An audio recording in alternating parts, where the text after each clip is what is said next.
Hello dear friends, चलिए हम बात करते हैं कि आप जो है बीएड में या डीएलएड में लेसन प्लान कैसे बनाते हैं। लेसन प्लान बनाने का सबसे सही तरीका क्या है, और ये टॉपिक होगा परसेंटेज पे लेसन प्लान कैसे बनाएं। परसेंटेज पर लेसन प्लान कैसे बनाएं, तो चलिए इसको हम देखते हैं। सबसे पहले क्या करना है आपको कि आपके विद्यालय का नाम डालना है। सबसे पहले ऊपर क्या है, विद्यालय का नाम। उसके बाद अपना नाम डालना है, छात्र अध्यापक नाम के आगे। उसके बाद इस प्रकार से एक कॉलम बनाना है, दिनांक का, कक्षा, वर्ग, कालांश, अवधि और विषय का। ठीक है। उसके बाद आप यहाँ पे प्रकरण डालेंगे, प्रतिशत।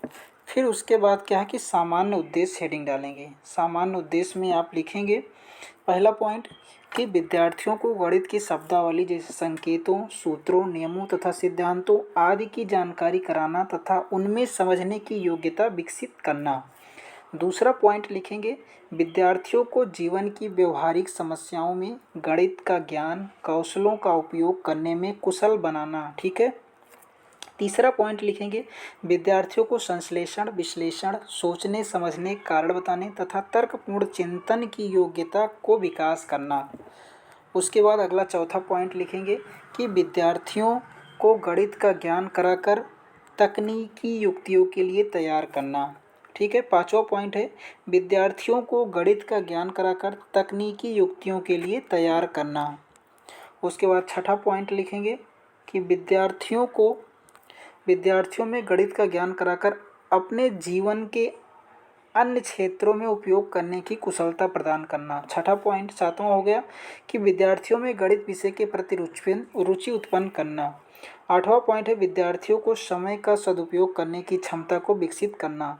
नौवां पॉइंट है विद्यार्थियों को समाज में अपने उत्तम जीवन के लिए प्रशिक्षित एवं प्रेरित करना। उसके बाद 10वां पॉइंट है विद्यार्थियों को आधुनिक तकनीकी युक्तियों जैसे कंप्यूटर, कैलकुलेटर एवं डिजिटल इत्यादि को प्रयोग लाने के लिए कौशल का विकास करना। उसके बाद विशिष्ट उद्देश्य में आता है ज्ञानात्मक उद्देश्य। इसमें क्या है कि विद्यार्थी प्रतिशत को परिभाषित कर सकेंगे और विद्यार्थी प्रतिशत से संबंधित तथ्यों एवं संप्रत्यों का प्रत्यास्मरण कर सकेंगे। उसके बाद है बोधात्मक उद्देश्य। बोधात्मक उद्देश्य विद्यार्थी प्रतिशत से संबंधित उदाहरण दे सकेंगे। विद्यार्थी प्रतिशत से संबंधित विभिन्न प्रयोगों को समझ सकते हैं। उसके बाद अनुप्रयोगात्मक उद्देश्य में लिखेंगे विद्यार्थी प्रतिशत से संबंधित प्रश्नों को उपयुक्त विधियों द्वारा हल कर सकेंगे तथा उनका अपने दैनिक जीवन में उपयोग कर सकेंगे। उसके बाद कौशलात्मक उद्देश्य में लिखेंगे विद्यार्थी प्रतिशत से संबंधित प्रश्नों को शीघ्रता, शुद्धता एवं स्वच्छता पूर्वक हल कर सकेंगे। शिक्षण विधियों में लिखेंगे व्याख्यान विधि, प्रश्नोत्तर पर विधि, यहाँ पे पर विधि लिखेंगे। ठीक है। आगे पर लगा देंगे। आगमन निगमन विधि, संश्लेषण विश्लेषण विधि। उसके बाद डालेंगे पूर्व ज्ञान। पूर्व ज्ञान में लिखेंगे कि विद्यार्थी प्रतिशत के बारे में सामान्य जानकारी रखते हैं। उसके बाद प्रश्नावली प्रश्न डालेंगे। क्रम संख्या लिखेंगे, छात्राध्यापक कथन और छात्र कथन डालेंगे। यहाँ प्रस्तावना प्रश्न में आपको प्रकरण निकलवाना है कि बच्चों आपने परीक्षाएं दी है। तो बच्चे कहेंगे हाँ। परीक्षा में कैसे पता चलता है कि हम पास हुए या फेल, तो बच्चे बताएंगे नंबर से। नंबर से कैसे पता चलता है कि कोई प्रथम श्रेणी में है या द्वितीय श्रेणी में, तो आप कहेंगे प्रतिशत से।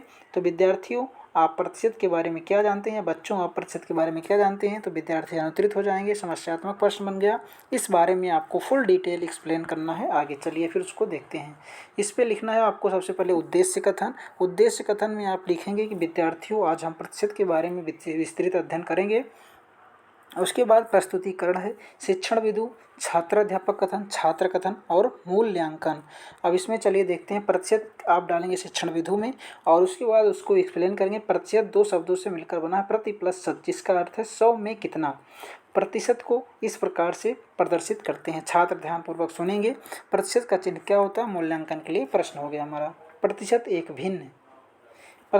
एक प्रकार का भिन्न है जिसमें हर के स्थान पर हमेशा क्या होता है, 100। ठीक है। क्या होता है, 100।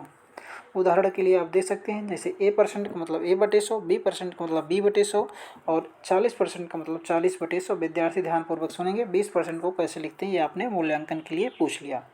भिन्न को प्रतिशत में बदलना, इस प्रकार से टॉपिक किसी भी भिन्न को प्रतिशत में बदलने के लिए 100 से गुणा किया जाता है।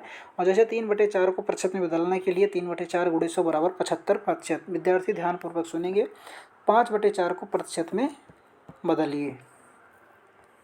उसके बाद हमारा हो जाता है पुनरावृत्ति का प्रश्न। तो यहाँ पे आप पुनरावृत्ति के लिए पूछेंगे प्रतिशत का अर्थ क्या है, 3/4 को प्रतिशत में लिखिए, 0.5 को प्रतिशत में बदलो। उसके बाद हमारा आता है श्यामपट्ट सारांश। श्यामपट्ट सारांश में आपने जो भी मूल्यांकन वाले कॉलम में लिखा उसको यहाँ पे श्यामपट्ट सारांश में लिख देंगे, जैसे इस प्रकार से लिखा गया है। उसके बाद आपका आता है निरीक्षण कार्य, और निरीक्षण कार्य में लिखेंगे कि छात्र अध्यापक द्वारा कक्षा में घूम घूम कर छात्रों के कार्यों का निरीक्षण करेगा, वह प्रतिशत से संबंधित समस्याओं का निराकरण करेगा। गृह कार्य दे दीजिए, कम से कम 3 प्रश्न, अधिकतम 5 प्रश्न, 3/10 को प्रतिशत में बदलिए, 0.8% को बदलो, और उसमें प्रतिशत का चिन्ह क्या होता है, अलाउड। ठीक है, इस प्रकार का अलाउड हो जाएगा, आप पढ़ाने के लिए एलिजिबल हैं, और उसके बाद आप जाके अपनी क्लास में इसको पढ़ा सकते हैं। धन्यवाद। और इस प्रकार से इसमें ये आप नोट कर सकते हैं, अपनी कॉपी में लिख सकते हैं।